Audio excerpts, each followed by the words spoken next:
बिस्मिल्लाहिर्रहमानिर्रहीम। अस्सलाम वालेकुम प्यारे दोस्तों, आज की वीडियो का टॉपिक है एक सेब रोज़ाना खाने से आपको क्या फ़ायदा होगा। चलते हैं अपनी वीडियो की तरफ। कहा जाता है कि एक सेब रोज़ाना खाने की आदत डॉक्टरों को दूर रखने में मदद फराहम करती है। इसमें किसी हद तक हकीकत ये कहना तो मुश्किल है, मगर एक सेब रोज़ाना खाने से बुढ़ापे में नकाहत और कमज़ोरी जैसे मसाइल को दूर रखने में मदद मिल सकती है। मगर ये बात अमेरिका में होने वाली एक तिब्बी तहकीक में सामने आई। American journal of clinical nutrition ने शायद तहकीक में बताया गया कि जवानी या दरमियानी उम्र में फ्लूनोवल्स नामी एक जूस से भरपूर नबाताती ग़िज़ाओं का इस्तेमाल आदत बनाने से बुढ़ापे में जिस्मानी मजबूती को मुस्तहकम रखना मुमकिन होता है। तहकीक के मुताबिक ये कहावत दुरुस्त नजर आती है कि एक सेब रोज़ाना डॉक्टर को दूर रखिए या कम अज कम इससे जिस्मानी कमजोरी को दूर रखना मुमकिन है। इस तहकीक में दरियाफ्त किया गया कि रोज़ाना 10 मिलीग्राम इजाफी फ्लूनोवल से उम्र के साथ आने वाली जिस्मानी कमजोरी का खतरा 20% तक कम किया जा सकता है। सेब और ब्लैकबेरी में फ्लूनोवल्स और कैरोस्टीन दोनों मौजूद होते हैं और इनका इस्तेमाल से जिस्मानी कमजोरी की रोकथाम मुमकिन है।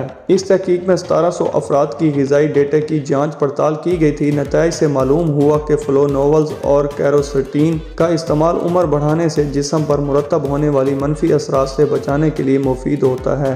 उम्र के साथ आने वाली जिस्मानी कमजोरी या ज़ाफ़ के बायस गिरने का खतरा बढ़ सकता है, जिससे फ्रैक्चर, माजूरी या अस्पताल में दाखिले जैसे मसाइल का सामना हो सकता है। मुहक्किकीन ने कहा है कि इस हवाले से मज़ीद तहकीक की ज़रूरत है ताकि ये देखा जा सके कि फ्लूनोवल्स या कैरोस्टीन वाली ग़िज़ाओं से जिस्मानी कमजोरी से बचने में किसी हद तक मदद मिल सकती है। उम्मीद करता हूँ कि आपको आज की वीडियो बहुत अच्छी लगी होगी। अगर वीडियो अच्छी लगी हो तो चैनल को सब्सक्राइब करें। अपना बहुत ज़्यादा ख्याल रखिए। मिलते हैं अगली वीडियो में, तब तक के लिए अल्लाह हाफ़िज़।